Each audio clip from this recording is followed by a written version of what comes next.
Danny DeVito and Arnold Schwarzenegger create magic when they act together, and Junior is a fine example of this.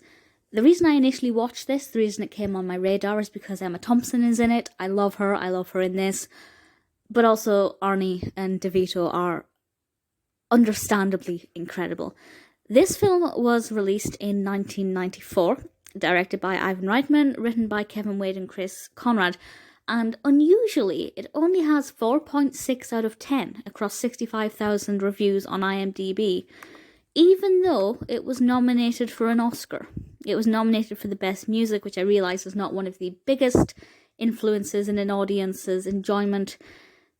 But still, it was nominated for Best Performance by an Actress and an Actor and Original Song at the Golden Globes. So in terms of accolades, it did quite well for itself, in terms of nominations at least. But IMDb doesn't say much, and the Metascore is 59. Personally, I really thoroughly enjoyed this. So the description from IMDb is... it will make you curious, I think, and this is as follows.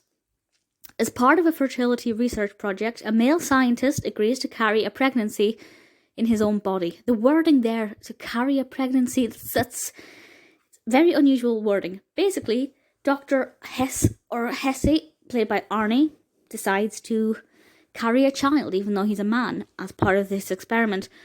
And he works closely with Dr. Arbogast and Dr. Reddin, played by DeVito and Emma Thompson, respectively. And the film is carrying out this pregnancy and what's going to happen. The reason he's doing this is not to see if a man can carry a child, but because he wants to come up with a drug that will reduce the likelihood of a miscarriage occurring in a standard female pregnancy. But in order for him to do that, he needs to test it on himself, because he cannot get the grant needed to test it on human subjects. So he has no choice but to test this on himself. And part of it's all about his journey with this pregnancy and how others perceive him and how it reacts to him as a male. And also what will happen once the baby is born, if the baby can be born, and how the baby will be born. You can imagine some potentially painful outcomes, but I'm not going to say what actually happens. And I honestly think that this is absolutely brilliant. I'm not going to sit here and say that it's the most groundbreaking, innovative film ever. It's not a serious look at what would happen if men could also become pregnant artificially. It's not like that at all. It is funny. It is comedic. I don't think it takes itself seriously. I don't think it's saying this is what actually could happen.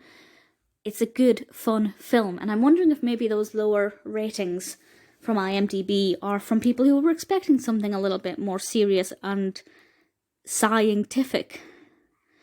But that's not what this film's presenting. Unusually, it has a budget of $60 million, according to IMDb, and I feel like that's a lot of money for not the most complex film. It doesn't have the most elaborate set designs. I mean, I don't know how much they paid the cast. I can't imagine they were cheap. But that's a lot of money for a film that's not that extravagant. However, in terms of the narrative and the comedy, it certainly is extravagant. It just ticks all of the right boxes. It is very funny. It's entertaining. It's full of surprises. And ultimately, seeing DeVito and Schwarzenegger on screen together is just always brilliant. Throw Emma Thompson into the mix and a quirky, interesting, peculiar narrative, and it's going to be the best just shy of 2 hours you've ever spent. Junior may not have the highest rating on IMDb.